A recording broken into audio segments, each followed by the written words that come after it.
Bonjour à tous. Ça va? Allez, installez-vous les amis, on va commencer. Allez, mettez-vous en place. C'est un dimanche spécial ce matin. Allez. Prenez le temps de dire bonjour à 2-3 personnes. Vas-y, fais tourner, fais tourner, fais tourner. Quand je repense à tous ces moments, je vois que dans les hauts comme dans les bas, tu as toujours été là. Là dans l'épreuve, là dans la promesse, et quand la fournaise s'en prend à ma foi, tu es présent dans les flammes. Je n'ai pas besoin de connaître l'avenir, car si le passé parlait, me dirait mon Dieu n'a pas terminé.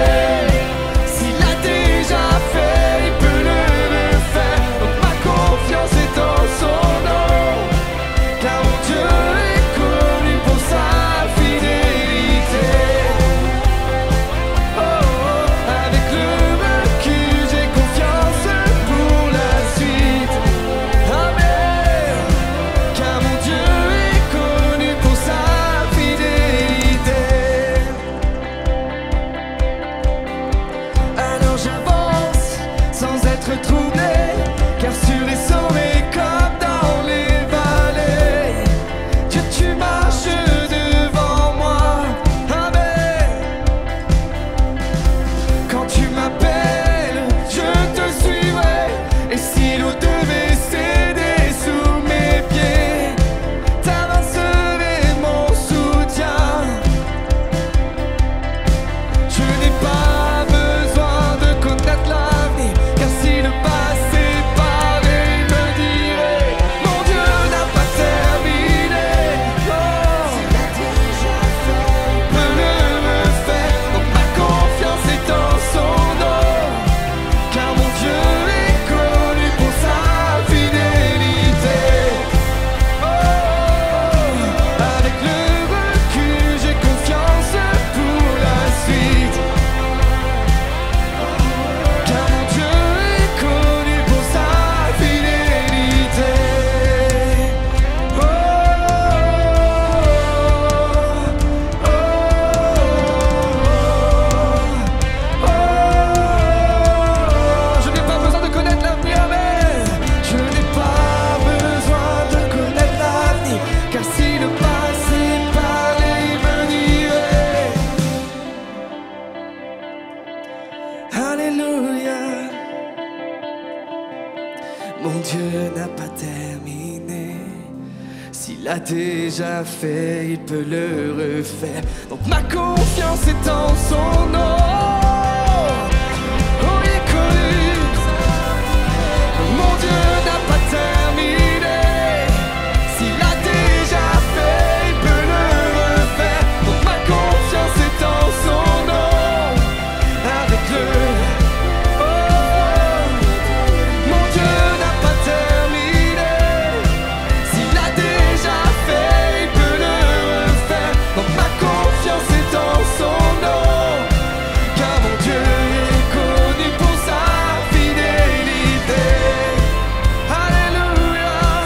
Avec le recul, j'ai confiance pour la suite, car mon Dieu est connu pour sa fidélité. Alléluia, alléluia.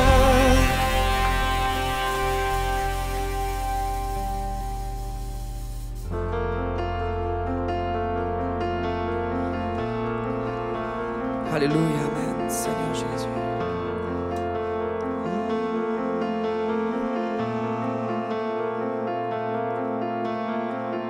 Il y a un son que j'aime tant, c'est le son des pans de sa robe quand il entre dans la pièce et quand nous prions dans nos louanges, il voit la foi.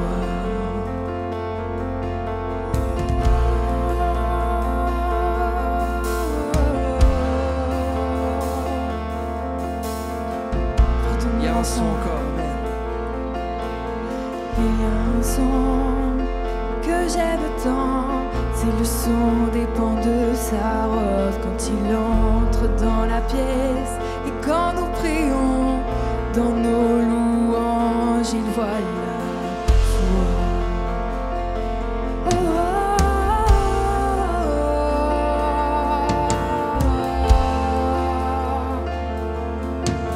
Chantons, éveille-toi mon âme.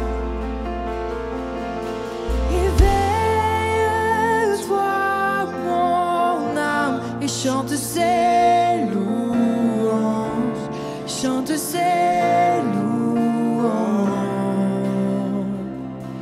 Oh, éveille-toi, mon âme, et chante ses louanges, chante ses louanges.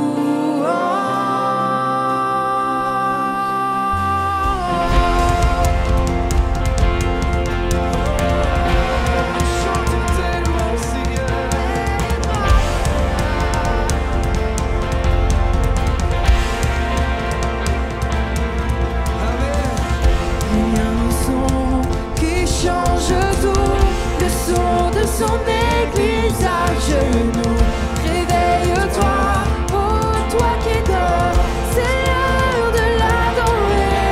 Réveille-toi, mon âme, et chante ses louanges, chante ses louanges. Oh, réveille-toi,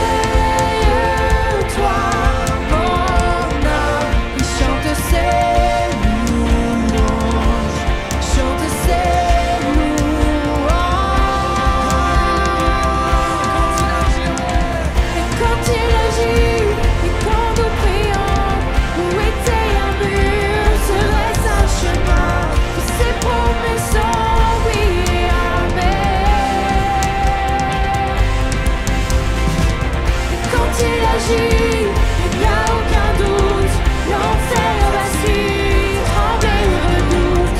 Gloire au Seigneur, gloire à son nom. Hey, oh, que le roi de gloire fasse son entrée. Hey, oh, peuple à genoux, viens l'adorer.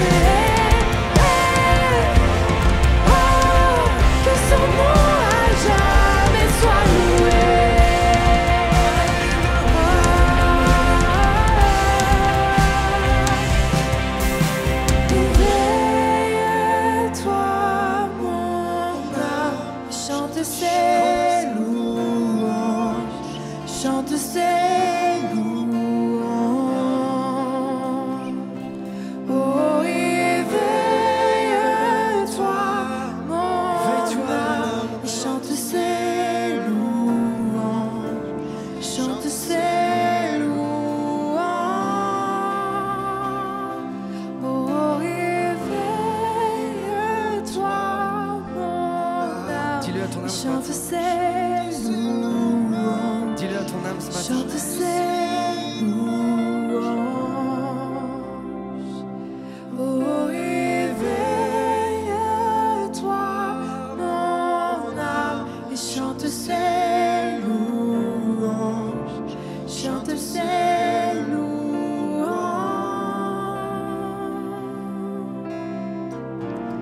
Oh, que le roi de gloire fasse son entrée.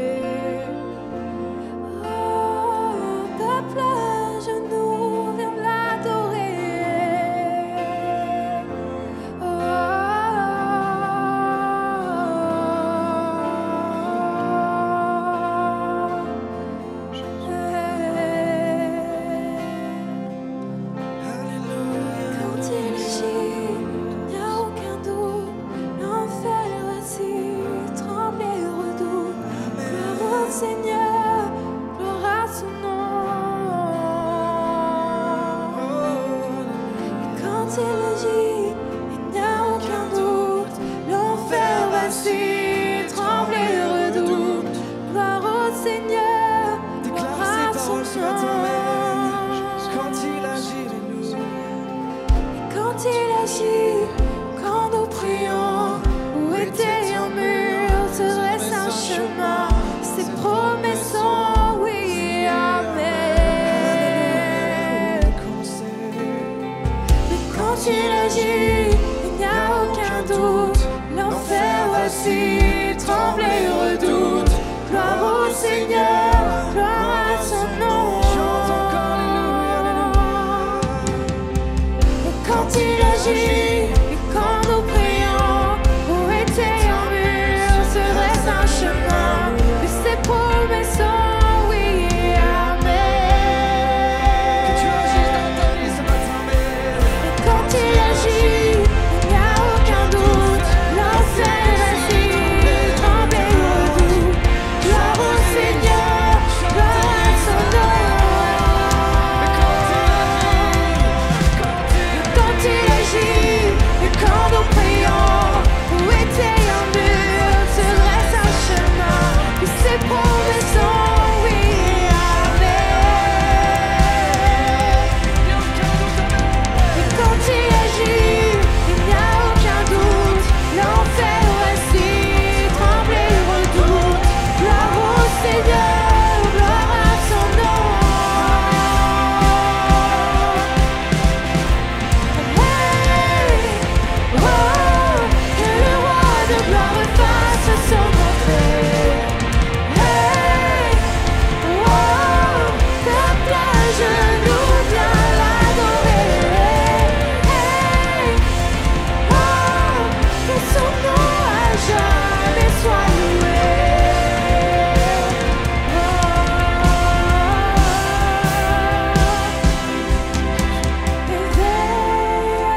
Éveille-toi, mon âme, et chante ses louanges, chante ses louanges. Oh, éveille-toi, mon âme, et chante ses louanges, chante ses louanges. Lève ta voix ce matin, alléluia.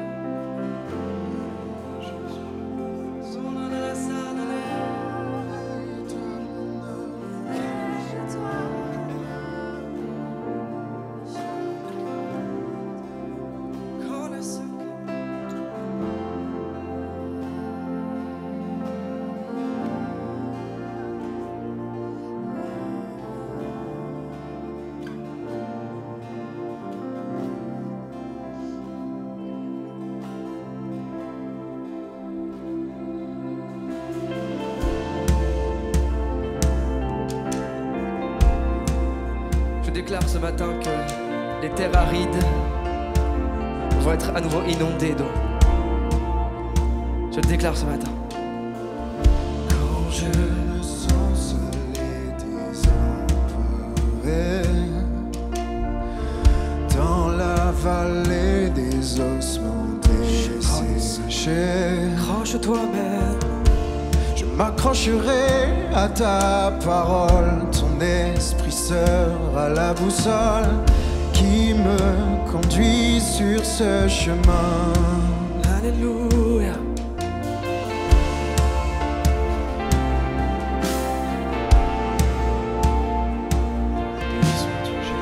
Je ne retourne pas en arrière.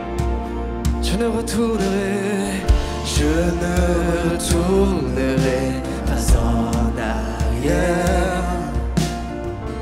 La route est longue, mais mon cœur persévère. Car tu es sans cesse à mes côtés. Ta grâce inonde mes pensées. Tu m'aides à faire un pas de plus. Oh, toi mon oasis de grâce et ma source en plein désert. Je trouve un refuge en toi, dans le cœur d'amour du Père. Ici je suis à ma place, pas besoin de changer d'air. Je trouve un refuge en toi, dans le cœur d'amour du Père.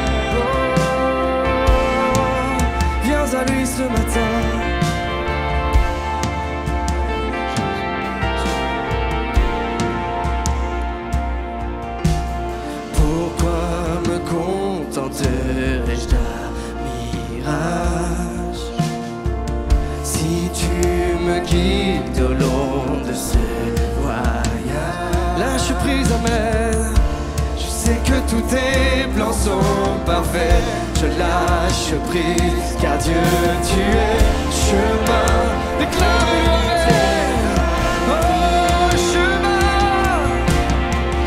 Chemin, la vérité, la vie. Toi, mon oasis de grâce et ma source. Alléluia.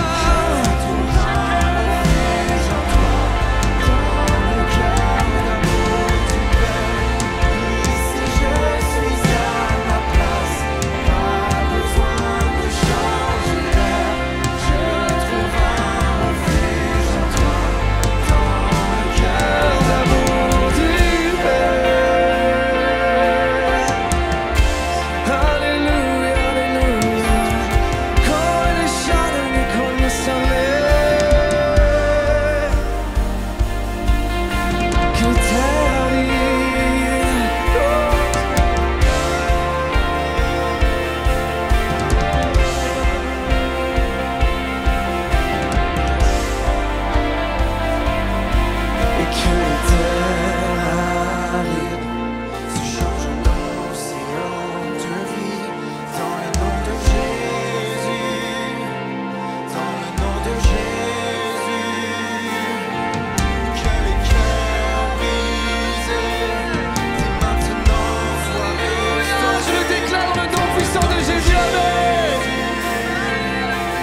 Dans le nom de Jésus, dans le nom de Jésus, que les cœurs brisés dès maintenant soient restaurés.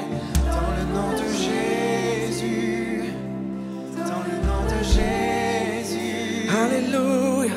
Que les terres arides se changent en océan de vie. Dans le nom de Jésus, dans le nom de Jésus, dans le nom de Jésus, que les cœurs brisés, chante-le ce matin, et maintenant soient restaurés. Dans ton nom, Seigneur. Alléluia, alléluia. Bien aimé, j'aimerais qu'on fasse quelque chose ce matin. Il y a des frères et sœurs, des amis ici, dont le cœur est brisé. Et tu arrives très bien à le cacher aux autres. Il y a des frères et sœurs, des amis ici, des hommes, des femmes, des jeunes, des moins jeunes, dont la terre est sèche. La terre du cœur est sèche, aride, parce que tu as perdu l'espoir. Est-ce que nous qui sommes en santé, parce qu'il y en a aussi,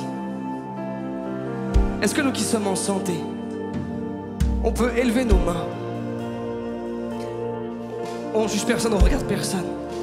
Est-ce qu'on peut commencer à prier pour ceux dont le cœur est aride, le cœur est brisé, afin que Dieu guérisse? Dont le corps est touché par la maladie, afin que Dieu guérisse. Est-ce que ce matin, ça peut être un moment de délivrance, de guérison, d'effusion du Saint-Esprit dans ce lieu? Amen.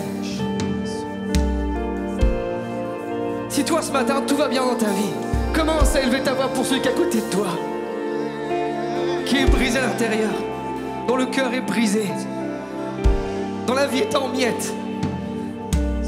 Commence à déclarer la puissance de Dieu sur nos vies ce matin. Commence à déclarer la puissance de Dieu sur ta vie ce matin. Viens, lâche prise ce matin, amen. L'Esprit de Dieu agit. Je déclare ce matin la délivrance. Je déclare ce matin dans le nom puissant de Jésus la délivrance pour ta vie. Je déclare ce matin et déclare avec moi que l'Esprit de Dieu vient maintenant, te renouvelle. Alléluia. Je déclare que l'Esprit de Dieu change tes pensées, que la grâce commence à inonder tes pensées, amen. Que ta bouche commence à ouvrir, amen.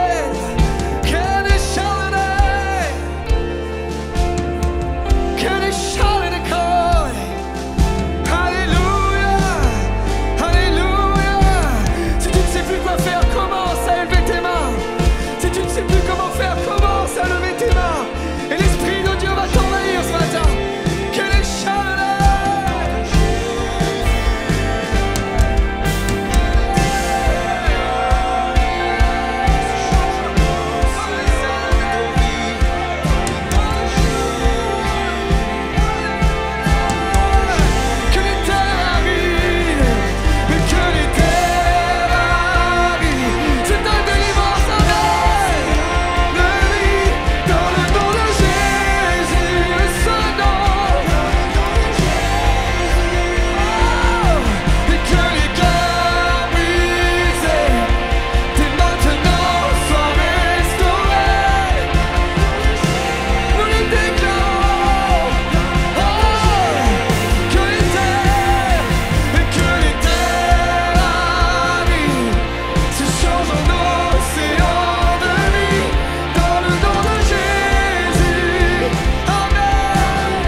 La grâce de Dieu est suffisante pour ta vie, amen.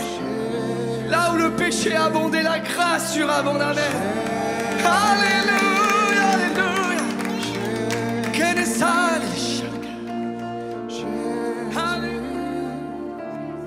Alléluia.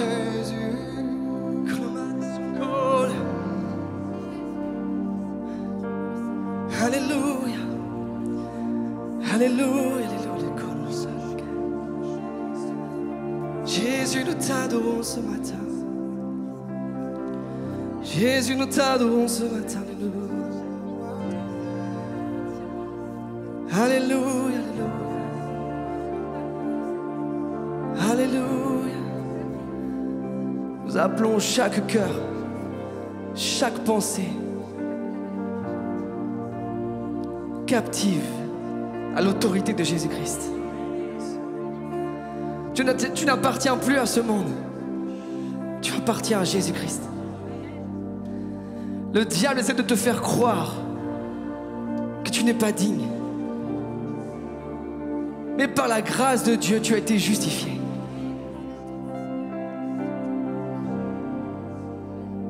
Je proclame que la culpabilité n'a plus effet dans ta vie. Je déclare que l'esprit de mort n'a plus effet dans ta vie. Alléluia, alléluia. Frères et sœurs, chantons l'amour de Jésus à la croix. Le chant qu'on va chanter maintenant est un cri de victoire. Acclamons Jésus, le roi du ciel et de la terre. Alléluia, alléluia, alléluia.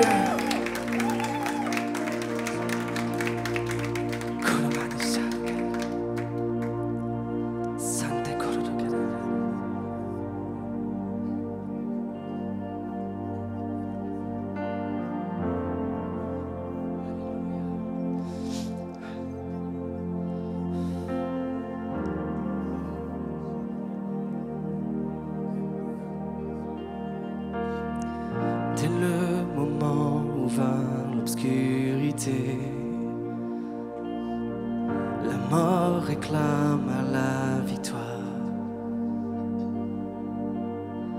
Le roi d'amour renonce à sa vie.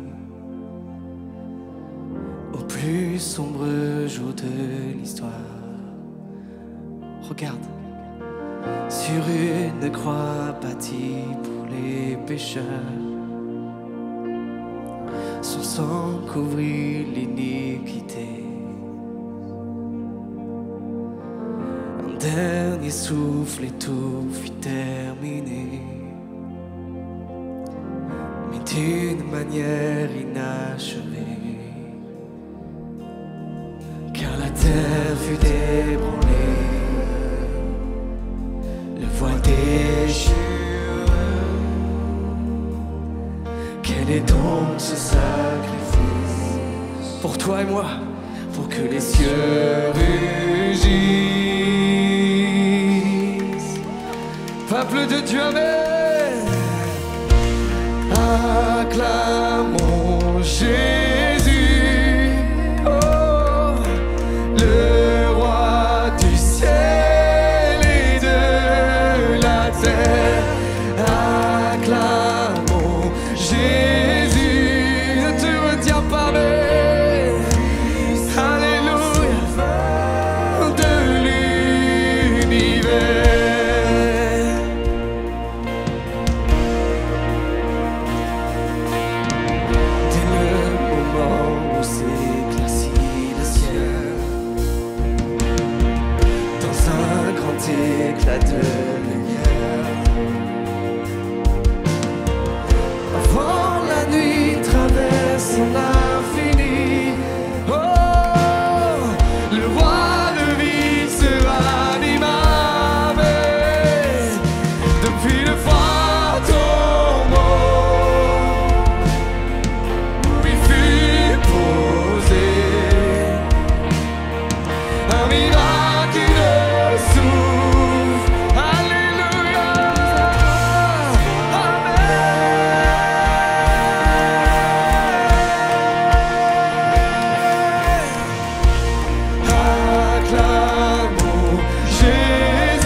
Sauveur, acclamons Jésus, acclamons Jésus, acclamons Jésus. Il est le roi même, le roi du ciel et de la terre. Acclamons Jésus, alléluia, Shanko, puissant sauveur de l'univers. Oh, alléluia.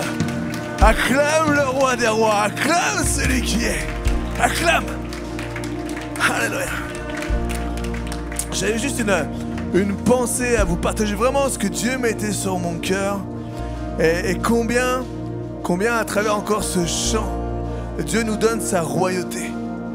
Le roi des cieux et de la terre. Et juste quand tu dis le roi des cieux et de la terre, juste le roi, celui qui peut tout, celui qui a tout pouvoir. Et alors qu'on était en train de louer, alors que je priais, Dieu me dit tout simplement là, il y a des... Peut-être que tu comprends pas, je sais pas si c'est ici, pas ici, ou en visio, on ne sait plus aujourd'hui, mais juste de mettre cette parole-là, tu comprends pas parce que ta bénédiction là, tu as goutte par goutte. Tu dis, je comprends pas. Seigneur, tu es le Dieu de l'univers, tu es le Tout-Puissant, tu es celui qui bénit, tu veux nous bénir en abondance. Et même, t'as les versets qui nous parlent justement de combien tu es le Dieu de l'abondance. Alors que je regardais les versets là, Deutéronome 28, verset 8, l'Éternel ordonnera la bénédiction d'être avec toi dans tes greniers et dans toutes tes entreprises, et il te bénira dans le pays que l'Éternel ton Dieu te donne. Nos greniers, psaume 144, verset 13, nos greniers sont pleins, regorgeant de toute espèce de provisions. Nos troupeaux se multiplient par milliers, par 10 milliers dans nos campagnes. Proverbe 3, 10, alors tes greniers sont remplis d'abondance et tes cuves regorgeront de mou. Dieu est un Dieu d'abondance. Et toi, tu te dis, Seigneur, je comprends pas parce que moi je suis béni goutte par goutte. Et tout simplement, je veux juste te dire, qu'est-ce que tu donnes à Dieu? Qu'est-ce que dans la semaine tu donnes à Dieu? Est-ce que tu lui donnes des gouttes? Est-ce que tu lui donnes des gouttes? Ah là j'ai un petit peu de temps, je vais prier mes 2 minutes dans ma voiture avant d'arriver à mon travail. Est-ce que tout va bien, tu penses même pas à Dieu? Est-ce que tu donnes des gouttes? Ouais mais Seigneur, je donnerai seulement s'il me reste quelque chose, je donnerai à l'église. Est-ce que tu donnes des gouttes ou alors est-ce que tu crois que ton Dieu est le roi des cieux et de la terre, que c'est le maître de l'univers? Et si tu crois que c'est le roi des cieux et de la terre, si tu crois que c'est le maître de l'univers, est-ce que simplement tu crois que tu peux te permettre de donner des gouttes? Et après tu t'en prends à Dieu, Seigneur, je comprends pas pourquoi je suis pas béni, pourquoi j'ai pas plus, pourquoi j'y arrive pas, pourquoi c'est dur pour moi. Galates 6 verset 7, la parole de Dieu nous dit, ne vous trompez pas, on ne se moque pas de Dieu. Ce qu'un homme aura semé, qu'est-ce qui se passe? Il le moissonnera aussi. Alors juste laisse-moi te dire et ouvre bien le siège de tes pensées, ouvre bien ton cœur.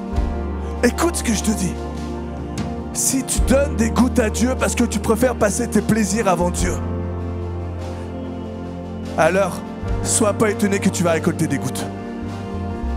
La parole de Dieu est puissante. Tu te sers avant de servir ton Dieu. La parole de Dieu nous dit quoi? Je donne de mes prémices. Je donne je donne dès le début. Je ne vais pas attendre la fin.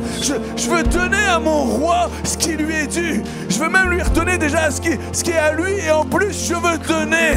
Et laisse-moi dire que le roi des cieux et de la terre, le maître de l'univers, c'est pas des gouttes qu'il va te donner, mais c'est de l'abondance. C'est de l'abondance. Le roi veut bénir. Le roi, il l'a dit dans sa parole. Mais qu'est-ce que toi, tu fais? Regarde ce que tu fais à chaque jour. Regarde, est-ce que je donne des gouttes à mon Dieu? Alors tout simplement, sois pas étonné de recevoir des gouttes de la bénédiction. Sois pas étonné de recevoir des gouttes. Par contre, si tu commences à dire Seigneur, je veux te faire confiance et je veux arrêter de te donner des gouttes de mon temps, je veux arrêter de te donner des gouttes de mon argent, je veux arrêter de donner des gouttes de mon cœur, de ce que je suis, mais je vais me donner entièrement. Je vais me donner entièrement, avant même de me faire plaisir. C'est à toi que je vais faire plaisir. Alors laisse-moi dire que Dieu va remplir tes greniers en abondance. Dieu va remplir ton cœur en abondance. Dieu va remplir ta vie en abondance. Et même tu vas voir, tu vas voir combien Dieu est bon avec toi et combien Dieu est bon pour toi. Parce que c'est le roi. Parce que c'est le roi. Et en tant que roi, qu'est-ce qu'il a? Il a tout pouvoir. Et sur la terre, il a tout pouvoir. Et dans les cieux, il a tout pouvoir. Maintenant, remets le roi en tant que roi dans ta vie. Ouvre les robinets de ta vie. Arrête de penser seulement à toi et qu'à toi et toujours qu'à toi. Donne au roi des rois. Tu verras plus tard pour tes projets d'abord. Le premier des projets, c'est je veux donner à mon Dieu qui je suis.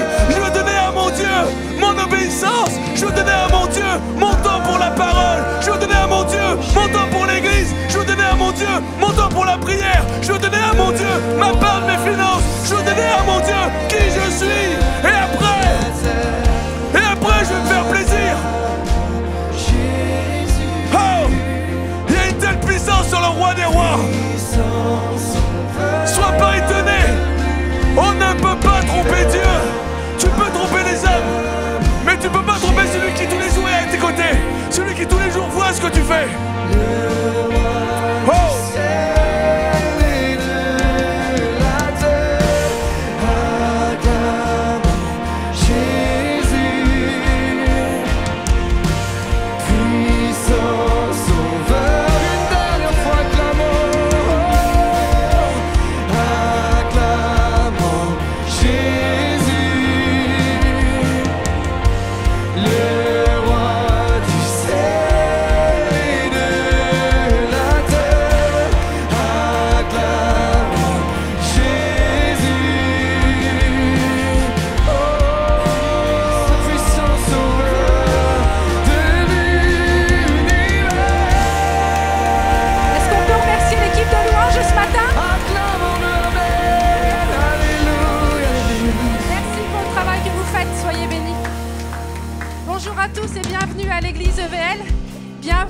Qui nous rejoignez en ligne, bonjour.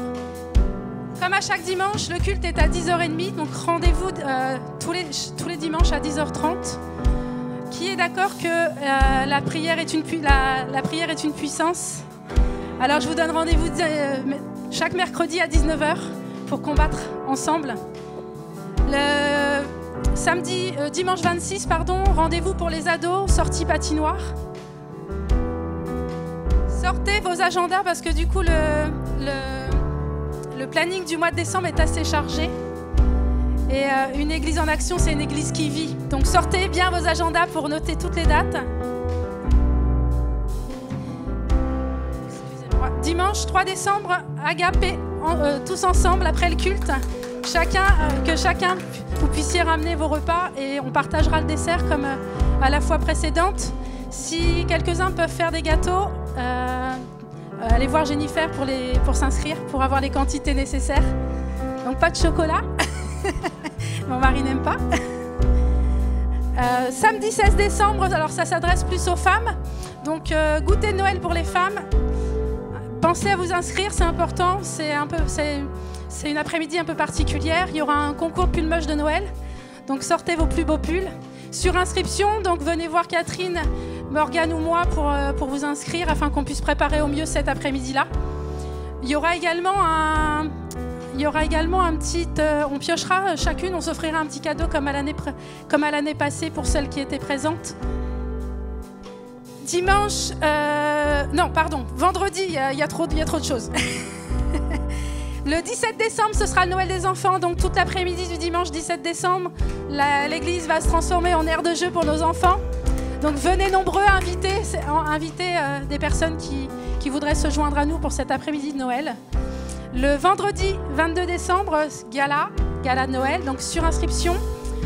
Il faudra aller voir Pauline. Alors il y a de moins en moins de places, il doit rester une vingtaine de places. Donc pour ceux qui ne sont pas inscrits, pensez-y. Sachant que quand vous inscrivez, vous avez 15 jours pour faire le règlement afin qu'on puisse organiser au mieux pour le repas et les quantités. Samedi 23, donc, il y aura le Christmas J pour nos jeunes de 18 à 30 ans. Donc eux aussi font leur fête de Noël. Sur inscription également auprès de Pauline aussi. Je crois de mémoire que c'est 10 €. 10 € du coup pour l'inscription pour la soirée Christmas J. Comme à chaque dimanche, la garderie est à votre disposition pour les enfants de 0 à 6 ans. Donc Morgane s'en occupe principalement avec le soutien d'Anicia. Je demanderai aux parents de pouvoir aussi relayer Morgane et Anicia afin qu'elles puissent profiter aussi pleinement du culte et qu'elles n'en soient pas privées.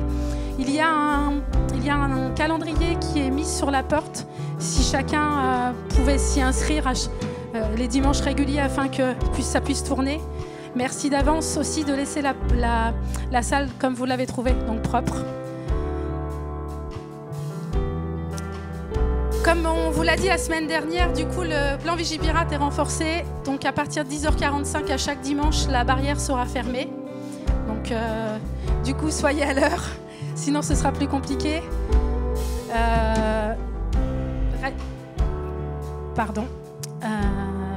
Vous souhaitez soutenir l'église par vos dons et vos offrandes. Il y a des bannettes qui sont sur les côtés.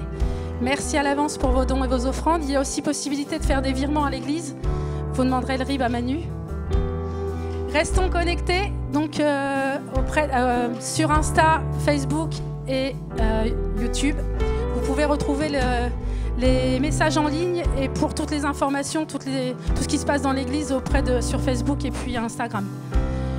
Je vais maintenant laisser la place à Anaïs Bunel qui nous apportera le message.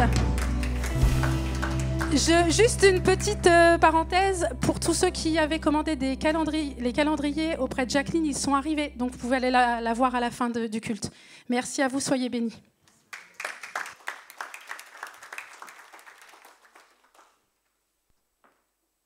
Bonjour à toutes et à tous. Est-ce qu'on m'entend bien? Bon. Il y a des petits problèmes techniques, c'était exprès pour m'embêter? Par hasard? Ah non, c'est juste moi qui n'ai pas doué. Voilà. Pardon, c'est moi qui n'ai pas doué. Bon, bienvenue à vous en salle, également à vous qui êtes en ligne. Comme vous avez pu le constater, c'est une première pour moi d'être là devant vous ce matin. Donc c'est bien, j'aurais appris à allumer mon micro, ça commence bien. Alors sans plus attendre, j'aimerais vous apporter le message en encourageant peut-être un rappel pour certains sur la nécessité de faire attention, de préserver l'état de son cœur. Je ne suis pas scientifique. Moi, j'ai jamais aimé les sciences à l'école, tout ce qui est études de l'univers, le corps humain, etc. Moi, je suis plutôt étude de la loi juridique. Vous voyez, rien à voir.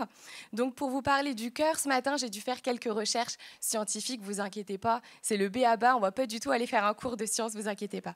Alors, le cœur, en fait, fonctionne comme une pompe, ok ? Qui, grâce à ses contractions régulières, propulse le sang dans tout l'oxygène. Et il assure ainsi le sang dans tout l'organisme également. Alors d'après ce que j'ai regardé sur Internet, le cœur est un muscle qui fait à peu près la taille d'un poing, voire 1,5 fois la taille d'un poing. Alors quand je me dis ça, je me dis mon cœur est vraiment tout petit, tout petit. Il est protégé par la cage thoracique et il bat en moyenne 100 000 fois par jour. Voilà. Et puis je faisais des recherches et en fait j'ai découvert plein de maladies cardiaques. Vraiment, je ne m'y étais jamais intéressée. Donc par exemple, j'en cite qu'une, il y a la coronaropathie. Alors peut-être que vous connaissez quelqu'un qui a cette maladie dans votre entourage. En fait, c'est une forme de maladie du cœur qui survient lorsque les artères coronaires sont obstruées, c'est-à-dire que l'oxygène ne peut plus passer, ce qui fait que forcément, il ne peut plus fonctionner normalement. Et puis j'ai poursuivi mes recherches et j'ai découvert aussi le syndrome du cœur brisé. En fait, on l'appelle aussi le Takotsubo. Alors je ne sais pas si je prononce bien, c'est asiatique, je m'y lance. En fait, c'est une maladie qui est liée, selon les chercheurs, à un choc émotionnel, un surplus d'émotions qui provoque des maladies cardiaques. Ça peut être, par exemple, d'après les chercheurs, toujours l'annonce d'une maladie, une rupture amoureuse, un décès. Ça provoque un surplus d'émotions et le cœur fait une crise cardiaque, en fait. Voilà, c'est ça, c'est une maladie. Et puis forcément, plus je cherchais et plus je découvrais de maladies. Vraiment, je vous le dis, limite, ça m'a fait peur. Après, j'étais là, oh, c'est bon Anaïs, ton cœur, il est en bonne santé, tout va bien. Alors vous aussi, touchez votre cœur, tout va bien. Voilà, ça va aller. Vous voyez, c'est un peu ce piège quand on est malade et qu'on commet la grave erreur de regarder sur Internet. Faut jamais faire ça. T'as un simple rhume, tu regardes, d'après Internet, il te reste 3 jours à vivre, tu sais. Donc, on va pas du tout continuer là-dessus. C'est pas le but. Je veux pas vous faire peur ce matin. Ce qu'il faut retenir, c'est que le cœur permet de rester en vie. C'est l'élément moteur central de notre organisme et on doit tout faire pour en prendre soin. OK ? Et puis au-delà du côté scientifique, je suis allée regarder les définitions forcément, et notamment le Larousse. Et d'après, donc le cœur, c'est le sens physique, comme on l'a vu, mais c'est aussi le siège des émotions. C'est là où il y a les sentiments, la sensibilité, l'affection, la bonté. Et puis j'ai un peu plus cherché et j'ai regardé, forcément, puisqu'on est dans une église, on va parler de la Bible, et j'ai regardé en hébreu, et en fait la racine du mot cœur, c'est leb, L-E-B. C'est donc au sens du cœur physique, mais aussi l'être intérieur, l'esprit, la volonté, la compréhension, la pensée, on a parlé tout à l'heure des pensées, la raison, la conscience. Et en fait, dans la Bible, le cœur est beaucoup utilisé à plusieurs reprises, mais beaucoup plus au sens de la pensée, la morale, que le cœur physique en réalité. Alors, je ne sais pas si ça refonctionne, c'est pas grave, on va faire sans, je vais aller doucement. Donc, le premier passage que j'aimerais citer, c'est Proverbe 4, verset 23. Garde ton cœur. Cœur, là, dans la racine, c'est leb, c'est ce que je viens de dire. Leb, garde ton cœur plus que toute autre chose, car de lui viennent les sources de la vie. Et dans une autre version, donc c'est la version français courant, j'aime bien comparer un peu pour bien comprendre le sens. Et c'est écrit « Avant tout, prends garde à ce que tu penses au fond de toi-même, car ta vie en dépend. » C'est fort, ta vie en dépend. On comprend donc à travers les données scientifiques, les définitions, et même là la Bible, que le cœur est essentiel. Le cœur est essentiel et il reflète et aura des impacts sur ta vie. C'est de notre cœur que jaillit la vie. C'est du cœur que tu vis selon comment tu réagis face au bon moment, aux épreuves, aux sentiments que tu as envers les autres, plus ou moins intensément, bien évidemment, selon les personnes. C'est du cœur que tout découle. Et on le voit également à l'évangile, alors je vais aller doucement, peut-être pour ceux qui prennent des notes, à l'évangile de Matthieu au chapitre 15. Alors, je vais vous rappeler brièvement le contexte. En fait, les pharisiens s'opposaient à Jésus et ils essayaient de le piéger. Donc, pour cela, ils ont fait des reproches sur l'attitude des disciples. Et finalement, Jésus va répondre à ces pharisiens et va utiliser leur propre ruse, c'était souvent comme ça d'ailleurs que Jésus faisait, pour donner un enseignement puissant sur la comparaison entre ce que l'homme pense, comment est son cœur, l'homme pense qu'il est bon son cœur en fait. Et lui, il compare ça, Jésus, à ce que Dieu, en réalité, ce que le cœur est pour Dieu. Et souvent, c'est ça, on est dans le faux. On croit que notre cœur est bon. Et donc, on va lire au chapitre 15, Matthieu, versets 17 à 20. « Ne comprenez pas, vous, que tout ce qui entre dans la bouche va dans le ventre, puis est jeté dans les lieux secrets. Mais ce qui sort de la bouche vient du cœur. Et c'est ce qui souille l'homme. C'est du cœur que viennent les mauvaises pensées, les meurtres, les adultères, les impudicités, les vols, les faux témoignages, les calomnies. Voilà les choses qui souillent l'homme. Mais manger sans s'être lavé les mains, ça ne souille pas l'homme. C'est en lien avec ce que les pharisiens reprochaient aux disciples. Et on retrouve aussi ce passage dans Luc 6, verset 45, où c'est Jésus qui parle directement et qui dit « L'homme bon tire de bonnes choses de son bon trésor. Et le méchant tire de mauvaises choses de son mauvais trésor. » C'est de l'abondance du cœur que la bouche parle, c'est ça. Hop, je vous jette un petit œil à mon chronomètre, c'est bon. Tu dois être conscient ce matin que c'est tout ce que tu as dans ton cœur, même le plus profond, même le plus caché, même ce que tu crois maîtriser, finira par ressortir à un moment donné, tôt ou tard. Que tu l'acceptes ou non, ton cœur est la source qui alimente tes pensées. Et ensuite, tes pensées définissent tes paroles et tes actions. On l'a vu, c'est de la bouche que le cœur parle et aussi les pensées. On a tous déjà été victimes de notre propre cœur. Moi, la première. C'est fou de se dire que finalement, on est trahi par celui qui nous maintient en vie en réalité. C'est ça, hein. Ça peut aller vite, ça peut être un mot vulgaire qui part trop vite, un mot qui dépasse notre pensée, un propos blessant, une critique, un jugement. Alors, pour vous aider à comprendre, voilà, c'est bien, comme ça va se réparer. Je vais faire une petite illustration. Il faut imaginer que le verre, c'est notre cœur. OK ? Juste là, rien de compliqué. Est-ce que je vais réussir à l'ouvrir ? Et la bouteille, c'est la source de ton cœur. Au fur et à mesure, le cœur se remplit. Jusque-là, pas de souci. Tout est sous contrôle, tu maîtrises. Puis à un moment donné, vous savez, c'est un peu comme l'expression « la goutte d'eau qui fait déborder le vase ». Ça se remplit, jusqu'à ras-bord. Et jusqu'au moment où tu ne maîtrises plus, et là, ça déborde. J'en profite, je peux salir la table pour une fois, c'est moi. Yes. Vous voyez, souvent on dit ça. C'est la goutte d'eau qui a fait déborder le vase. Ça a fait tout exploser, tout est ressorti. Et en fait, c'est comme ça que le cœur fonctionne.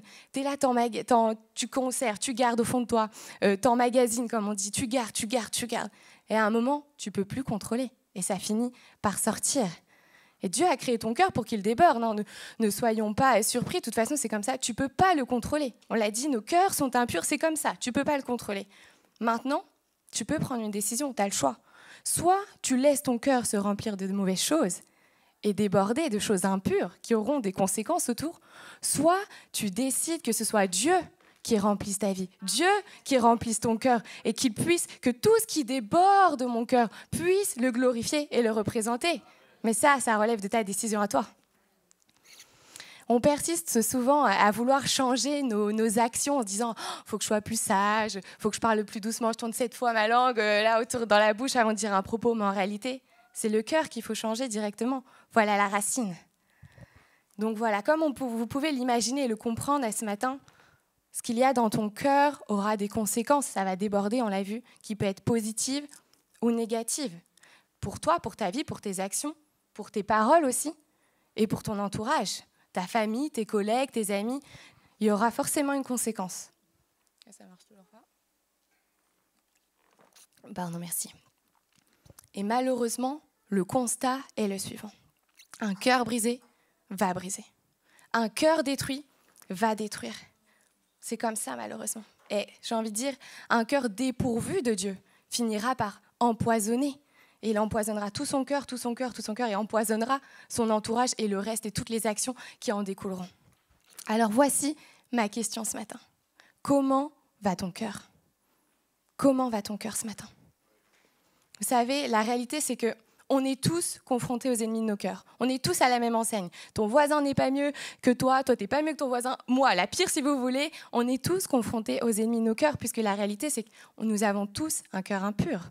D'ailleurs, Seb avait déjà fait une punchline, donc je me permets de faire un petit clin d'œil à Seb, où il avait dit « Nos cœurs sont tous marqués par l'encre indélébile du péché que seul Jésus peut effacer. » Amen.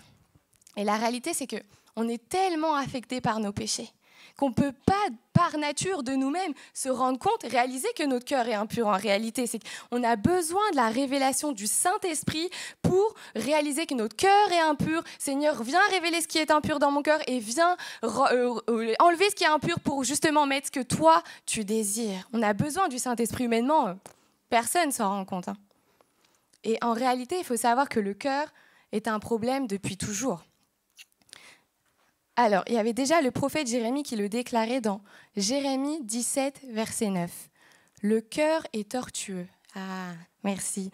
Par-dessus tout. C'est dommage, il y avait un beau diapo en plus. Non, c'est pas celui-ci. Bon, moi, je reviens. Le cœur est tortueux par-dessus tout et il est méchant. Qui peut le connaître ? Yes. Et il y a une autre version. Le cœur est trompeur par-dessus tout et incurable. Qui le connaît ? Le mot incurable, c'est vraiment fort. La définition, c'est qui ne peut pas être guéri, qui ne changera jamais. C'est un cœur, donc le cœur est incurable qui possède un défaut qu'on ne pourra pas enlever. C'est fort comme mot, hein. Et le prophète Ézéchiel, donc là on a vu Jérémie disait, mais déjà Ézéchiel, plus de 500 ans avant, le déclarait dans l'Ancien Testament. Super. Ézéchiel 36, verset 26, « Je vous donnerai un cœur nouveau et je mettrai en vous un esprit nouveau. J'ôterai de votre corps le cœur de pierre et je donnerai un cœur de chair. Amen. C'est la nature humaine du cœur, je vais y arriver. C'est comme ça, et Paul déjà nous le dit à plusieurs reprises, on lutte sans cesse contre notre nature, notre corps, qui est notre nature pécheresse. Voilà, donc c'est incurable. On l'a vu tout à l'heure, le mot incurable qui est tellement fort. Mais heureusement, on ne s'arrête pas à Jérémie verset 9, mais on regarde Jérémie verset 10, ouf. Et la suite dit, « Moi, l'Éternel, j'éprouve le cœur. Je sonde les reins pour rendre à chacun selon ses voies, selon le fruit de ses œuvres. » Autant dans ce passage, je comprends, ça parle du cœur, c'est normal, on l'a vu, il est essentiel, il aura des conséquences sur le reste de ta vie, sur tes propres choix, il faut le garder plus que toute autre chose, c'est un commandement de Dieu. Autant les reins, je ne comprenais vraiment pas le rapport, pourquoi il y avait les reins. Et en fait, j'ai fait quelques recherches, donc notamment j'ai trouvé une explication, il y a plein d'explications, mais on ne va pas aller sur toute l'étude là-dessus, mais en réalité, c'est qu'à l'époque, au moment du sacrifice, on tuait un animal, excusez-moi, c'est un peu gore, mais c'était comme ça, pour faire un sacrifice à Dieu. Et selon les étapes du sacrifice à respecter, en fait, on arrivait au rein en dernier.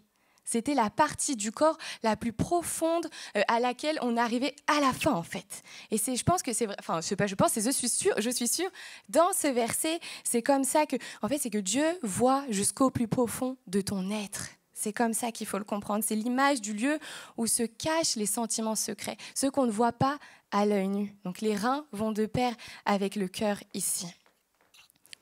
On comprend donc à travers ce passage, notamment de la Bible, que Dieu ne nous a pas abandonnés à notre nature pécheresse, à nos cœurs impurs, mais au contraire, nous donne la possibilité de résister au péché, nous donne la possibilité de le surmonter.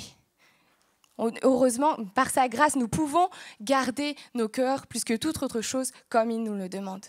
On bénéficie de cette grâce infinie. Amen, de cette grâce infinie qui, à chaque fois que j'ai un cœur impur, Seigneur, viens, renouvelle mon cœur, redonne-moi un cœur impur. J'ai repêché, Seigneur, je te demande pardon, renouvelle mon cœur impur. Amen. Ce matin, je ne suis pas là pour entrer dans la culpabilité, le jugement, la condamnation, bien au contraire. L'objectif, c'est d'aller vers une prise de conscience. Ok, mon cœur est impur. Seigneur, qu'est-ce qu'il y a de mauvais dans mon cœur? Qu'est-ce qui ne te glorifie pas? Qu'est-ce que je dois abandonner? Qu'est-ce que je dois délaisser pour te représenter, pour glorifier ta vie, pour suivre? Ça demande de l'obéissance aussi.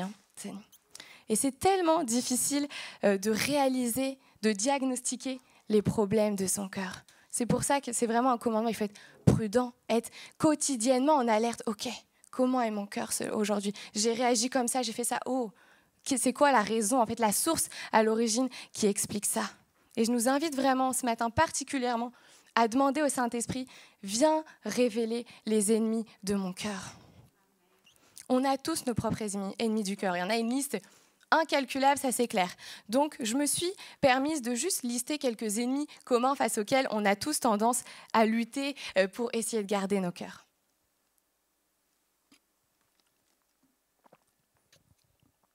Le premier, il peut s'agir de la culpabilité. Aïe, aïe, aïe, lourd ennemi. Et en plus, c'est faux parce que, sans le savoir, Mika, dans la louange, a apporté ça. La culpabilité, c'est quoi?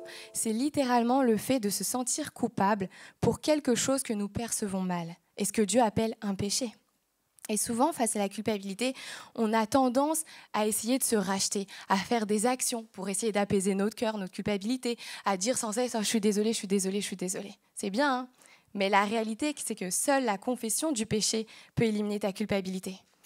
On le voit dans 1 Jean 1, verset 9. « Si nous confessons nos péchés, il est fidèle et juste pour nous les pardonner et nous purifier de toute iniquité. » Pour tuer la culpabilité. Peut-être ce matin, tu te sens concerné, tu dis, moi, j'éprouve de la culpabilité au fond de mon cœur. Eh bien, j'aimerais rappeler qu'il faut confesser ses péchés à Dieu pour pouvoir éliminer cette culpabilité et également aussi confesser contre les personnes contre lesquelles on a péché, malheureusement. Ça demande du courage aussi. Notre cœur peut aussi être, j'ai envie de dire, un peu contaminé, on va dire ça comme ça, lutter contre la cupidité. Ah, La cupidité, c'est le désir immodéré de richesse, l'argent. Et puis à côté de la cupidité, il y a l'avidité. Là, c'est pareil, c'est le désir immodéré, mais d'un bien, de manière générale, des biens matériels, par exemple. C'est un ennemi du cœur tellement subtil, la cupidité. Des fois, il est au fond de toi, là, tu ne te rends pas compte, puis il commence à prendre de plus en plus de place dans ton cœur. Et d'ailleurs, Jésus nous alerte sur l'avidité, on le voit à Luc 12, verset 15.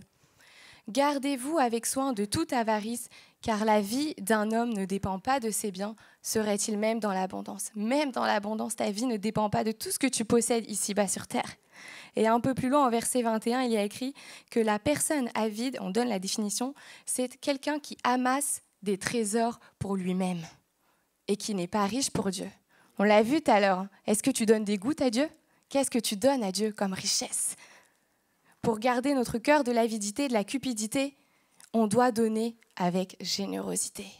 Et ça aussi, ça demande de la prière, de vraiment une révélation, parce que humainement, on n'est pas généreux, soyons honnêtes, ce n'est pas notre nature humaine d'être généreux. Surtout dans le contexte économique face auquel on vit, cette société, il faut toujours avoir les derniers trucs à la mode pour l'apparence, il faut avoir toujours plus, toujours plus. La générosité, là-dedans, ça devient compliqué. Et pourtant, malgré cela, Jésus nous exhorte par notre comportement à faire la différence en cultivant la générosité. Je n'ai pas été missionnée pour un appel aux dons, ne vous inquiétez pas. Nos cœurs, j'ai noté, peuvent aussi être entachés d'orgueil, de mensonges, de la déception, trahison, même de la jalousie, de l'envie, ça peut être aussi. Ça, la jalousie, c'est le sentiment qu'on éprouve lorsque quelqu'un a quelque chose que moi, je n'ai pas et que j'aimerais avoir. Finalement, au final, on se retrouve à avoir ce cœur rempli de jalousie, ça remplit, et même après, on se retrouve fâché contre cette personne qui a. C'est ça, la jalousie. Alors, j'ai noté, ça peut être la jalousie de son corps de rêve. Alors, si vous ne voyez pas de quoi je parle, il suffit de s'inscrire à la salle de sport. Vous saurez ce que c'est. Vous allez à la salle de sport, vous repartez, vous avez plus de complexes que avec quoi vous étiez arrivé. Non, mais je vous le dis. Ça peut être sa voiture, son mariage, son travail, son appel même. Des fois, il y a de la jalousie dans les ministères au sein de l'Église. Et j'aimerais rappeler particulièrement aussi, insister sur un ennemi, la colère, l'amertume, l'offense. J'entends des amen, je vois que je ne suis pas la seule. Dans Éphésiens 4, versets 31 à 32, il est écrit... Super. Que toute amertume, toute animosité, toute colère, toute clameur, toute calomnie et toute espèce de méchanceté disparaissent au milieu de vous. Soyez bons les uns envers les autres, compatissants, le mot, vous pardonnant réciproquement. Juste de le dire, ça fait mal. Comme Dieu vous a pardonné en Christ. Le remède de la colère, de l'amertume, c'est le pardon. Et si je me permets de dire que ça fait mal, c'est qu'il y a certains pardons qui sont durs à donner. Soyons honnêtes. Il y a des pardons qui sont durs, humainement en tout cas, à donner. Vous savez, je vais juste faire un petit court témoignage, mais j'ai vécu une expérience d'une personne qui a vraiment fait à mon encontre j'ai subi des violences psychologiques, des paroles rabaissantes, humiliantes, et même de la violence physique à mon encontre, et j'entrerai pas dans les détails. Et humainement, en tout cas, je n'arrivais pas à pardonner cette personne, c'était trop dur. Et puis à un moment, j'ai pris la décision d'abandonner à Dieu, dire « Ok Seigneur, c'est pas possible, je peux pas pardonner, c'est trop dur. Mais maintenant, je t'abandonne. Fais ce que toi seul fais. Travaille mon cœur pour que je puisse pardonner. » Et progressivement, je dis progressivement parce que c'est pas du jour au lendemain, Dieu a commencé à préparer mon cœur pour le disposer à pardonner. Ça ne s'est pas fait du jour au lendemain. Désolée de vous décevoir. Mais petit à petit, mon cœur s'est disposé. Et je me souviens, c'était un peu avant mon baptême, ça commençait à remonter. J'ai appelé cette personne avec qui j'avais plus de contact, bien évidemment, et je lui ai dit « Je te pardonne. Je te pardonne et même je te demande pardon. Parce que pendant tout ce temps, j'ai eu de la colère, j'ai eu de l'amertume contre toi. » Ça ne veut pas dire que j'accepte ce qui a été subi. Ça ne veut pas dire que cette personne est mon amie. Ça ne veut pas dire que ça annule ce qui a été subi. Mais ça veut juste dire maintenant que mon cœur n'est plus empoisonné par la colère. Et j'ai pris la décision vraiment de laisser à Dieu ma colère pour qu'elle ne puisse plus définir mon avenir, elle ne puisse plus contrôler mes actions, qu'elle ne puisse plus avoir de conséquences sur ma vie. Ce pardon m'a libérée, vraiment. Amen. Et si je le dis, forcément, je ne peux que vous inviter à faire de même, à vous aussi, vivre cette expérience du pardon qui libère. Le pardon vrai et véritable vous libère de la colère, qui prenait place dans votre cœur et qui vous empoisonnait, vous enfermait. Et la réalité, souvent, c'est que nous, on reste là, il m'a fait ça, je suis en colère, je suis en colère. Mais l'autre personne, elle est passée à autre chose, hein. Elle fait sa vie tranquille. Hein. Vrai ou pas? Souvent, c'est comme ça. Et nous, on reste là. Elle est tranquille, elle a même oublié, c'est même pas qu'elle t'a fait mal. C'est vrai. Et c'est pour ça, vraiment, j'ai noté, la puissance du pardon réside dans ce que le pardon ne libère pas seulement les gens qui le reçoivent, mais c'est avant tout celui qui l'offre. C'est vrai, ça amène. C'est toi le premier bénéficiaire de la restauration que procure le pardon. Je prends un petit peu d'eau.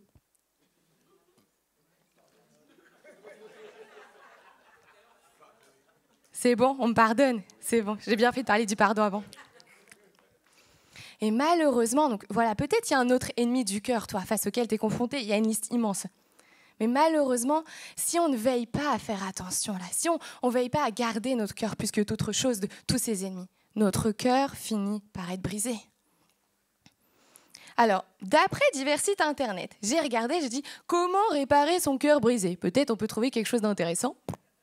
Alors, j'ai vu, il est conseillé de faire du sport. Sauf si finalement c'est pour vous rendre envieux des autres corps. Hein. Finalement, je suis un petit peu sceptique. Mais enfin, faire du sport, pourquoi pas? Après tout, ça libère la tête, ça fait du bien.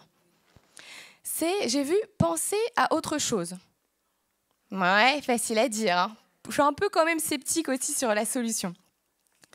Ne pas écouter de chansons tristes. Bon, là encore, pourquoi pas? C'est vrai que ça peut aider. Et puis j'ai même vu se répéter que tout va bien, tout va bien, tout va bien, tout va bien. Vous savez un peu la méthode Coué, là. Tout va bien, tout va bien. Comme si, alors j'ai rien contre toutes ces méthodes, attention, hein, mais je sais par expérience qu'elles ne font que soulager temporairement. Peut-être si tu fais du sport, tu vas être bien, peut-être l'heure qui suit, mais après ton cœur reste le même. Moi, je vous le dis, j'ai pu expérimenter la source de guérison et de restauration puissante qui libère à long terme. Et c'est la parole de Dieu. Et voici ce que la parole de Dieu déclare. Dans Psaume 147, verset 3. Il guérit ceux qui ont le cœur brisé et pense leurs blessures. Waouh! Je crois par la foi à cette parole, moi. Je ne sais pas vous, mais moi, j'y crois. Et je ne comptais pas le dire, mais vous savez, moi, si je suis là, ce n'est pas juste pour vous apporter le petit message et puis hop, elle a fait son job. Non, parce que moi aussi, un jour, j'ai eu le cœur brisé. À tel point que des pensées, des mauvaises de l'ennemi venaient jusqu'au jour où je me suis couchée en espérant ne plus me lever le lendemain. Où il y a eu un boost qui est passé, je dis, vas-y Anaïs, t'as qu'un pied à mettre et c'est fini. Heureusement, Dieu, par grâce, m'a rappelé avant que je passe à l'action. Et je peux vous le dire que ces pensées ne font plus partie de mon cœur. Amen. Dans le nom de Jésus, j'ai brisé tout ça et je suis belle et bien vivante. Et plus que jamais, j'ai décidé que mon cœur brûlera pour Jésus. Donc je redis encore, il guérit ceux qui ont le cœur brisé et pense leurs blessures. Peu importe ce qui a brisé ton cœur ce matin. Peu importe, ça peut être un comportement blessant, une parole offensante, la perte d'un être cher aussi, c'est dur. Une trahison, une déception, des problèmes financiers aussi, ça cause de l'inquiétude dans nos cœurs, des problèmes familiaux. Et pourtant, Dieu a la capacité de guérir et de penser chacune des blessures de ton cœur. Amen. Et face à nos cœurs impurs, on a tellement besoin d'un cœur renouvelé, tellement besoin de ce cœur pur par la grâce de Dieu. On le voit dans Psaume 51, verset 12. « Ô Dieu, crée en moi un cœur pur. Renouvelle en moi un esprit bien disposé. »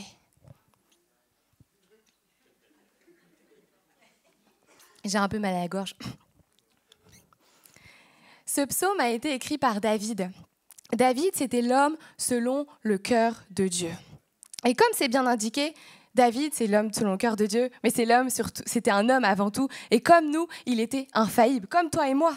Et il faut savoir que ce psaume a été écrit au moment d'une une période difficile dans sa vie, c'était l'adultère. Il avait commis l'adultère avec la femme d'Uri, un de ses soldats. Et pour cacher sa faute, David, il a orchestré le meurtre d'Uri sur le champ de bataille. Le prophète Nathan est intervenu, il a utilisé une parabole en lui racontant l'histoire d'un homme riche qui avait piqué, qui avait volé le seul agneau d'un homme pauvre. Et David, donc, lui, forcément, face à ce récit, il dit « Oh là là !» et indigné, forcément, il condamne cet homme riche. Et là, Nathan révèle que David est cet homme riche dans l'histoire, que David est coupable devant Dieu. Et donc, c'est dans ce contexte, avec le cœur lourd de péché, que David a écrit ce psaume. C'est vraiment David, ce psaume qui est fort, c'est l'exemple même que personne n'est préservé du péché. Personne, ni lui, ni moi, ni toi. Et que Dieu accorde la grâce et le pardon qui restaure à celui qui vient à lui. Et j'aimerais vraiment rappeler, dire à quelqu'un ce matin que Dieu ne révèle pas notre cœur, notre péché pour nous briser. Non, non. Il révèle le péché pour nous purifier, pour nous pardonner, pour qu'on puisse lui déposer notre cœur et confesser notre péché. Amen.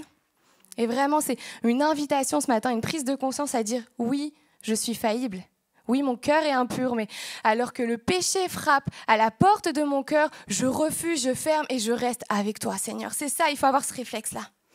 Et pour cela, encore faut-il reconnaître, discerner l'état de son cœur.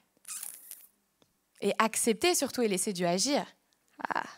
Bien évidemment que certaines épreuves sont plus difficiles que d'autres et je ne veux surtout pas minimiser la blessure du cœur, je ne dis pas ça. Mais à un moment donné, il faut reconnaître que seul Dieu peut guérir les blessures du cœur en profondeur. Il ne faut pas oublier que Dieu est notre Père d'amour céleste, qui a donné son Fils unique, son seul Fils par amour pour nous, pour nos cœurs impurs. Amen. Et il veut forcément ton cœur ce matin.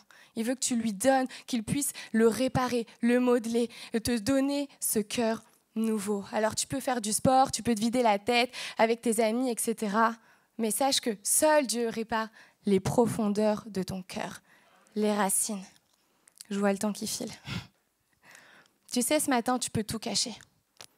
Tu peux mettre autant de masques, autant de voiles que tu veux. Mais Dieu voit ton cœur tel qu'il est. Et surtout, Dieu ne regarde pas à l'apparence, mais il regarde au cœur. Il suffit de revoir l'histoire rapidement du choix de Samuel pour désigner le prochain roi d'Israël, où il arrive et puis il y a tous les frères les plus musclés, les plus impressionnants peut-être pour réaliser la mission que Dieu attendait. Et finalement, il a choisi David. L'Éternel ne considère pas ce que l'homme considère. On le voit dans Samuel 16:16. L'homme regarde à ce qui frappe les yeux. Mais l'Éternel, lui, regarde au cœur. Il devait choisir David. Alors soyons honnêtes ce matin. Ouvrons nos cœurs tels qu'ils sont, avec leurs imperfections, leurs failles, leurs blessures, leurs manquements. On n'est pas là pour s'impressionner. Moi, je ne vois pas ce qu'il y a dans votre cœur et vous pouvez me cacher tout ce que vous voulez. J'ai envie de dire, ça regarde que vous et Dieu. Et on est encore moins là pour impressionner Dieu parce que tout ce que tu feras, ce ne sera jamais assez pour impressionner Dieu. Donc vraiment, je vous invite ce matin à prendre, ça demande du courage, de prendre ce courage et de dire « Ok Seigneur, viens révéler comment est mon cœur. » Et je te le donne, je te l'apporte comme ça pour que tu puisses œuvrer. Je me suis inspirée notamment du livre de Andy Stanley, je ne sais pas si je le prononce bien, et où il parle sur les ennemis du cœur. Et il dit à un moment « C'est tellement plus simple de cacher son cœur que son comportement. » C'est vrai ça. T'inquiète pas que si tu fais quelque chose de mal, on va vite te le dire. Bien évidemment pas à EVL, bien évidemment à l'extérieur de VL. Et si nous sommes tous remplis d'amour et de bonté les uns envers les autres.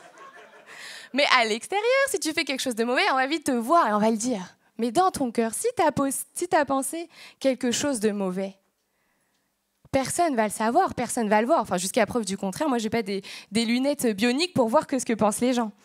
Peut-être que ce matin, tu souris, mais en fait, t'as le cœur brisé. Peut-être que là, tu tiens à côté de quelqu'un comme si de rien, alors que cette personne t'a offensé. Tellement facile de cacher l'état de son cœur. Et en même temps, tellement difficile de contrôler ce qu'il y a dans son cœur. C'est vrai. Alors ce matin, vraiment, j'aimerais rappeler que nous devons présenter nos cœurs tels qu'ils sont, en toute honnêteté, en toute sincérité. Et on le voit dans Hébreux 10, verset 22. Approchons-nous donc avec un cœur sincère. Est-ce qu'on peut ouvrir ce matin nos cœurs dans une parfaite honnêteté ce matin? Est-ce qu'on peut inviter le Saint-Esprit pour une inspection de nos cœurs dans les détails, les profondeurs les plus secrètes, les plus cachées? Est-ce qu'on peut lui donner un libre accès ce matin à notre cœur? Ça relève de ton choix. Ne tombons pas, j'ai noté, dans le mensonge de l'ennemi de faire croire qu'on est dans le vrai. « Ah, mais après tout, regarde, si t'es en colère, c'est normal, regarde ce qu'elle t'a fait. Ah, puis regarde, c'est normal que tu sois comme ça. Ton collègue, il fait une erreur et c'est toi qui paies les pots cassés. Ton injustice, c'est normal, tu le vis, c'est mérité. Peut-être que ce que tu vis là, c'est justifié, je dis pas le contraire. Mais à un moment donné, ça prend trop de place. Puis ça empoisonne tout le reste. Et puis ça déborde. Et puis ça crée des mauvaises paroles, des mauvaises actions. Et ça blesse ton entourage. C'est ça la vérité. Ça finit par prendre plus de place que ça ne devrait être, ces mauvaises émotions. Trop souvent, on résiste à Dieu et on cède aux pensées de l'ennemi, à nous faire croire qu'on est dans le vrai. Alors que la réalité, c'est qu'on doit résister à l'ennemi et céder aux pensées de Dieu. C'est ça en vrai. Dieu veut que nous ouvrons nos cœurs pour laisser le Saint-Esprit purifier notre cœur et le sanctifier. Et en réalité, Dieu n'attend que cela. Il veut qu'on lui donne notre cœur, mais surtout notre cœur entier. Jérémie 29, verset 13, « Vous me chercherez et vous me trouverez si vous me cherchez de tout votre cœur. » Ouais, ça donne soif. Tout, ça ne veut pas dire qu'à moitié. Ça ne veut pas dire que le dimanche. Ça ne veut pas dire que le mercredi soir en réunion de prière. Tout ton cœur. Peut-être que toi, tu as donné une partie de ton cœur. Peut-être que tu lui as déposé certains sentiments, certaines situations. Mais Dieu veut ton cœur tout entier pour pouvoir agir et donner ce cœur nouveau. Tout entier, ça veut aussi dire abandonner certaines choses. Il faut abandonner nos cœurs à Dieu, chercher sa face, lui obéir et parfois aussi mettre sa foi en action. Ça nécessite tellement de courage et d'action aussi pour dire « Seigneur, je t'abandonne et je te laisse agir ». Il faut prendre une décision, ça nécessite un choix. Et alors que je finis et que je rappelle les musiciens à monter s'ils le veulent bien, j'aimerais citer Luc 12, verset 34. « Car là où est votre trésor, là aussi sera votre cœur. » Waouh, soyons prudents. Ne plaçons pas notre cœur n'importe où, en n'importe qui. Je parle notamment aussi aux plus jeunes. Faites attention à votre cœur. Gardez-le plus que toute autre chose. N'essayons pas de le remettre dans quelque chose de quelqu'un pour combler ses failles, ses blessures, ses manquements. Mais au contraire, gardons notre trésor. Peut-être que après m'avoir écouté, tu es dans l'interrogation ce matin. Face à tout ce qu'on a partagé, alors j'aimerais te redemander, avec tout ce qu'on a évoqué, comment va ton cœur? Comment va ton cœur? Peut-être qu'il y a de l'amertume, de la colère, de la jalousie, de la déception, un manque de pardon ou un pardon à donner. Peut-être qu'il y a de la tristesse, une addiction, des choses qu'il ne faudrait pas regarder ou écouter ou consommer. Peut-être qu'il y a de la critique, du jugement, la dépression, un cœur partagé. Ce matin, je nous invite, je nous encourage et vraiment, je m'inclus à analyser nos cœurs, à constater ce qui est mauvais et à décider, à prendre cette décision, ça c'est à vous que ça appartient, de dire Seigneur, je te donne mon cœur et je te laisse agir. Je te le donne tout entier, je t'abandonne tout. Ça nécessite de prendre une décision. Peut-être ce matin, tu dois venir ou revenir à Jésus, à ce premier amour, et lui donner ton cœur entier. Pour qu'il puisse vraiment nous aider à ne laisser aucune porte ouverte à l'ennemi de nos âmes. Dieu peut et veut nous aider si on le lui autorise et on le laisse œuvrer à retirer nos propres désirs humains, nos cœurs impurs, pour avoir ce cœur renouvelé en lui. Demandons au Saint-Esprit de nous aider à révéler qu'est-ce qui ne te glorifie pas, Seigneur. Sur quoi je dois veiller, sur quoi je dois faire attention. dans mon quotidien? Qu'est-ce que je dois remplacer? Qu'est-ce que je dois abandonner? C'est ma prière ce matin pour nous, que notre Seigneur vienne guérir et réparer ce que lui seul peut faire et ce que lui seul connaît. Peut-être tu caches, mais Dieu voit ta blessure ce matin. Peut-être tu caches, mais Dieu voit ta déception. Peut-être tu caches, mais Dieu voit ton désespoir ce matin. Je nous invite vraiment, et c'est cette prière, que le Saint-Esprit vienne se révéler, qu'il vienne travailler nos cœurs, qu'il vienne les transformer, les purifier, les sanctifier. Je nous invite à abandonner nos cœurs entiers ce matin, pas à moitié, entiers, Seigneur, pour te laisser œuvrer. Si tu es d'accord avec ça, eh bien, je t'invite juste à chanter ce chant comme une prière qui dit « Mon cœur est à toi, si tu veux mon cœur, le voici. » Amen.